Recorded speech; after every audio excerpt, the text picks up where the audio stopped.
안녕하세요, 써니입니다. 오늘은 제가 토스 강의를 거의 7년간 가르쳐 오면서 사실 많은 학생분들이 말했던 고민 중에 하나가 제가 토스 레벨 6까지는 갔는데 제가 꼭 레벨 7이 필요해요. 근데 토스 레벨 6 150점에서 레벨 7 160으로 가기가 너무 힘듭니다. 제가 토스 시험을 정말 매달 한 번쯤은 얻어 걸리겠지, 매주 막 이렇게 봤는데도 계속해서 140점, 150점 레벨 6를 왔다 갔다 해요. 사실 깊이 공감합니다, 이 고민. 왜냐하면 같은 10점 차이여도 레벨 6에서 140, 150까지는 그렇게 어렵지가 않은데 레벨 6 150에서 레벨 7 160 이렇게 뛰는 건 사실 쉽지가 않거든요. 거의 토익 한 800점대에서 900점대로 뛰어야 하는 그런 느낌이라고 생각하시면 될 것 같아요. 근데 사실 토익 스피킹 시험이요, 얻어 걸릴 수 있는 시험은 아니에요. 얻어 터질기는 쉬워도. 따라서 여러분들이 토스에 정말 연금처럼 붙는 그런 사태를 좀 미연에 방지하기 위해서 제가 방향성을 좀 설정을 해드리고자 해요. 토익 스피킹 시험에서 레벨 7으로 가시려면 그만큼 개인적인 노력을 많이 하셔야 되지만 그 큰 방향이 잘못되어 있다면 아무리 노력해도 잘 하실 수가 없겠죠. 지금부터 여러분들이 레벨 7, 딱 160으로 가기 위한 그 5가지 방안을 얘기를 좀 해보도록 할게요.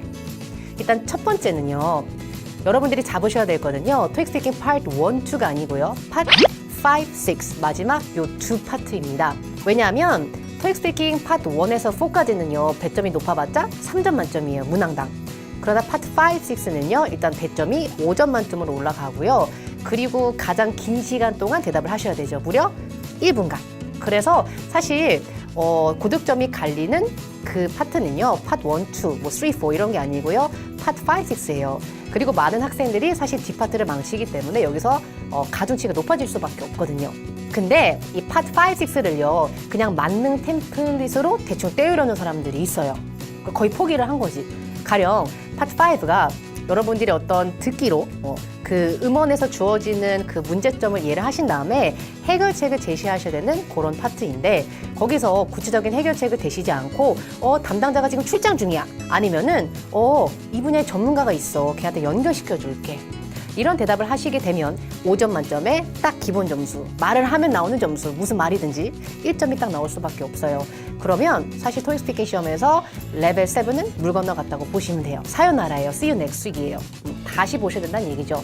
따라서 파트 5, 6를 확실하게 잡으시고 공부의 비율을 5, 6를 70%, 그리고 나머지 파트를 30% 정도의 배율로 하시는 것이 좋아요. 최종적으로는. 그래서 최대한 다양한 기출문제를 접하시면서 그 상황에 따른 해결책과 구체적인 논리 같은 거를 잘 세워주신다면 레벨 7의 길은 정말 멀지 않습니다. 자, 두 번째는요, 매끄러운 흐름입니다. 제가 토익 스피킹 파트 2 그림 요사기 파트를 좀 예시로 들어드릴게요. 토익 스피킹 파트 2는요, 사실 45초라는 그런 시간 동안 그림을 있는 그대로 묘사를 하셔야 되는 그런 파트인데, 제가 현강에서 45초간 레벨 6를 받으시려면 한 6에서 8문장 정도 얘기하시면 되고, 레벨 7 이상의 고득점을 노리신다면 거기에 플러스 2, 3문장 정도 하라고 보통 얘기를 합니다. 그러면 같은 시간 내에 더 많은 얘기를 어떻게 하냐고요? 막 빨리 하면서 쇼미더머니 막 나가라는 게 아니고요. 그 여러분들이 사실 버퍼링이 막 걸리잖아. 한 10초 정도는 버퍼링 시간이거든요. 이상한 소리 내시거나 아니면 아예 침묵을 지키시는 분들이 있는데, 그런 시간에 사실 다 합해보면 사실 2, 3문장 정도는 더 얘기할 수 있는 그런 시간이 주어진다는 거죠. 사실 버퍼링이 안 걸리는 사람은 없어요. 한국어 지금 얘기할 때도 저도 지금 버퍼링이 막 걸리거든요. 그래서 막 NG 막 수없이만 내고 있어요. 버퍼링을 최소화하시려는, 즉 매끄러운 흐름을 유지하시려고 하는 그런 노력이 고득점을 노리시는 분들에게는 필요하다는 얘기죠. 따라서 버퍼링을 최소화하셔갖고 좀 그 흐름이 매끄럽게 느껴질 수 있도록 그렇게 좀 연습을 해주세요. 세 번째는요, 자연스럽게 말을 하셔야 됩니다. 내 말을 하는 것처럼. 제가 그 토익 스피킹 시험을 주관하는 그 ETS가 매년 와서 그 채점 기준에 대해서 설명을 하는 그런 워크숍을 여는데, 그때 제가 한번 물어봤어요. 창의적으로 말을 하게 되면 해결책을 창의적으로 말을 하면 플러스 점수가 있니? 그랬더니 반발은 안 했어요. 있습니까? 했더니 아니래요. 그러면 어떻게 얘기를 해야 고득점이 나올 수가 있니? 그랬더니 했던 얘기가 You should implement naturally, not automatically. 이렇게 얘기를 하더라고요. 씨발 무슨 소리냐고요? 무슨 소리냐면 자연스럽게 말을 해야 돼. 기계적으로 말고, automatically 하게 말고. 기계적으로 한다는 건 사실 외워서 하는 듯한 답변을 하게 되면 ETS에서 점수를 더 안 줘요. 솔직히 사실 까놓고 얘기하면 템플릿은 어느 정도 필요로 해요. 토익 스피킹 시험은. 왜냐면 정말 위기의 순간에 아무것도 생각이 나지 않을 때 어떡하냐고. 그냥 멍하니 계실 거예요. 빵점 맞거든? 그러면 그래서 무슨 말이든 치고 나와야 되는데 그러면 최대한 많은 문제들에 좀 쓸 수 있는 일종의 템플릿은 있어야 된다는 거죠. 그거를 치고 나오면서 자기 말을 덧붙이는 방식으로 얘기를 하라고 저는 보통 주문을 합니다. 그러면 템플릿을 쓰면은 ETS는 싫어한다고 내 말이 아닌 것 같으니까 근데 템플릿을 써야 되고 어쩌라고요? 이러실 텐데 템플릿도 자기 말처럼 들릴 수 있는 그 비법을 말씀드릴게요.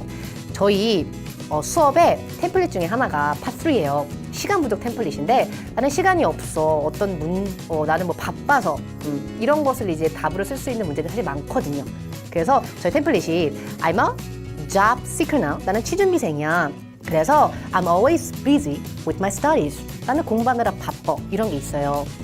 근데 이제 시험장에 가시면 이런 템플릿을 그냥 막 읊으세요. I'm a job seeker now, so I'm always tied up with my studies. 그리고 자기 말로 영작하는 그런 구간이 되면 갑자기 속도가 쭉 떨어져요.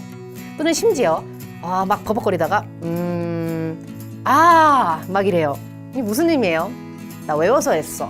나 방금 외운 거 기억했어. 이런 의미잖아요. 그러시면 안 된다고. 그래서 일단 첫 번째로는요. 그 억양 같은 걸 주셔야 돼요. 자연스러운 억양. 그래서 천천히 I'm a job seeker now, so well, I'm always tied up with my studies. 좀 생각한 척하면서 난 늘 공부하느라 바빠. 이런 식으로 얘기를 하면은 사실 그게 자기 말처럼 들려요. 그러니까 최대한 자기 말로 들릴 수 있게끔 그렇게 자연스러운 어투를 연기를 좀 해주세요. 아셨죠? 인생은 연기입니다. 네 번째는요. 구체적으로 말씀하셔야 됩니다. Be more specific. 파트 5를 예시로 들어드릴게요. 파트 5는 상대방이 여러분들에게 전화를 걸어오는데 듣기 파트거든요. 그래서 어떤 문제점에 대해서 여러분들이 듣고 그 사람에게 회신 전하는 방식으로 여러분들이 해결책을 제시하셔야 되는 그런 일종의 전화 롤플레이 파트거든요. 근데 많이 나오는 주제 중에 하나가 홍보 문제예요. 가령 우리가 아이들을 위한 전시회를 열었는데 월라들이 생각보다 안 와. 어떻게 하면 애들이 오게 할 수 있을까? 이런 문제라는 거죠. 그러면 사실 한 10중 8구의 학생들이 많이 쓰는 답변 중에 하나가 야, 할인해주는 게 어때? How about giving a discount? 그러고 만다는 거죠. 그러면 한 6급까지는 갈 수가 있어요. 한간에서는 디스카운트는 절대 쓰지 마. ETS가 지루해하니까, 진부해, 점수 안 나와 그러시는데 이걸 제가 7급용 답안으로 바꿔드릴게요. How about collaborating with nearby schools and offer extra discounts to their students? 이런 식으로요. 그러니까 그냥 디스카운트 해주는 게 아니고 인근에 있는 학교들하고 제휴를 맺어서 전략적 제휴죠. 그래서 걔네들 학생들이 오면 이제 엑스트라 디스카운트를 해주자. 이런 거는 충분히 7급 또는 8급용 답변까지 갈 수가 있다는 거죠. 매달 제가 시험을 보는데 매달 8급을 맞는 저도 여기 성적표 인지시험 나가죠. 여기. 저도 시험 때 썼었던 그런 답변이거든요. 따라서 조금 더 자세하게 구체적으로 얘기를 해주신다면 여러분들이 7급으로 갈 수 있는 그 길은 더 빨라지실 겁니다. 자, 대망의 5번째는요. 동문서답하시면 안 됩니다. 토익 스피킹에서 가장 중시하는 게 묻는 말에 제대로 답하기거든요. 근데 이제 학생들이 이런 얘기를 많이 해요. 저는 분명히 유창하게 잘 말을 한 것 같은데 당연히 레벨 7이 뜰 줄 알았는데 레벨 5, 우프, 또 레벨 6가 떴어요. 그래서 막 이제 우시는데 사실 이런 경우는 발음 같은 게 뭉개져서 전달이 제대로 안 된 경우가 아니라고 한다면 사실 자기도 모르는 새에 말을 되게 술술 했는데 off the topic, 즉 주제에서 벗어난 대답을 하거나 두리뭉실한 대답을 했을 가능성이 가장 높습니다. 토익 스피킹은 비즈니스 커뮤니케이션 시험이라는 거 얘기 드렸었죠. 그렇기 때문에 묻는 바운드리 안에서 벗어나는 또는 논리적이지 않은 그런 답변을 했을 경우에는 감점이 말을 안 한 것 다음으로 큽니다. 따라서 자기가 오프 더 토픽, 즉 동문서답하진 않았는지 꼭 점검해 보시고 묻는 말에 꼭 제대로 하시는 연습 해주세요.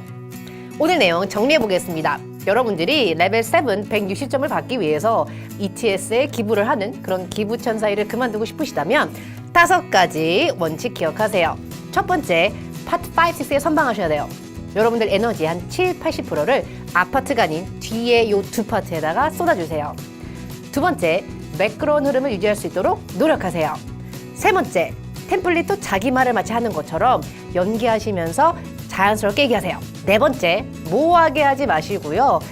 구체적으로, 아주 구체적으로 답변할 수 있도록 노력하세요. 다섯 번째, 동문서답하지 마세요. 묻는 말에 정확하게 시간 내에 딱 대답을 해줄 수 있도록 노력하세요. 이 5개 잊지 마셔서 꼭 레벨 7 갑시다. 자, 수고 많으셨어요. 안녕.